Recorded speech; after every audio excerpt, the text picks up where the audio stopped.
السلام علیکم، امید کرتی ہوں سب خیریت سے ہوں گے۔ خوابوں کی تعبیر میں خوش آمدید کہتی ہوں اور نئے دیکھنے والوں سے درخواست کرتی ہوں کہ ہمارا چینل ضرور سبسکرائب کریں تاکہ نئے آنے والی ویڈیوز آپ تک پہنچتی رہے۔ آج کی ہماری ویڈیو خواب میں حج کرنے کے بارے میں ہے۔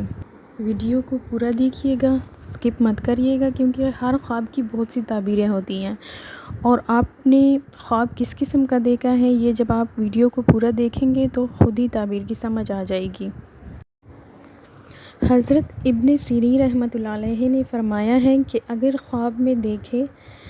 کہ اس نے حج کیا ہے تو حق تعالیٰ اس کے نصیب میں حج کرے گا۔ اگر بیمار یہ خواب دیکھے تو شفا پائے گا، اگر قرض دار دیکھیں تو قرض سے فارغ ہوگا، اگر مسافر دیکھے تو وطن کو سلامتی سے واپس آئے گا، اور اگر خواب میں دیکھیں کہ حج کو گیا ہے اور حج نہیں کر سکا تو دلیل ہے کہ عمر دراز ہوگی اور کام انتظام سے ہوگا۔ انتظام مطلب درست اور با انتظام ہوگا۔ حضرت ابراہیم کرمانی رحمۃ اللہ علیہ نے فرمایا ہے کہ اگر خواب میں دیکھے کہ حج کو گیا ہے اور حرم شریف میں لبیک کہتا ہے تو دلیل ہے کہ اس کو خوف اور ڈر ہوگا، اور اگر دیکھیں کہ حج اس پر واجب ہوا ہے اور جانے کا ارادہ نہیں کیا ہے تو دلیل ہے کہ خیانت کرے گا، اور اگر دیکھیں کہ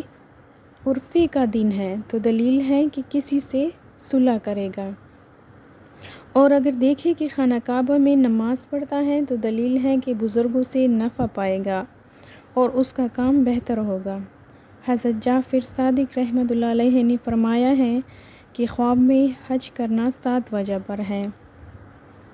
اول نکاح کرنا، دوم کنیز خریدنا، سوم عادل بادشاہ کی زیارت کرنا، چہارم نیکی، پنجم نیک کام کی کوشش کرنا، ششم ثواب کی اجرت پانا، ہفتم اہل علم کی صحبت میں جانا۔ امید ہے آپ کو آج کی ہماری ویڈیو ضرور پسند آئی ہوگی، اور اگر کسی نے خواب دیکھا ہو تو اس ویڈیو کے کمنٹ میں اپنا خواب بیان کریں، میں انشاءاللہ جلد اس پر بھی ویڈیو بناؤں گی۔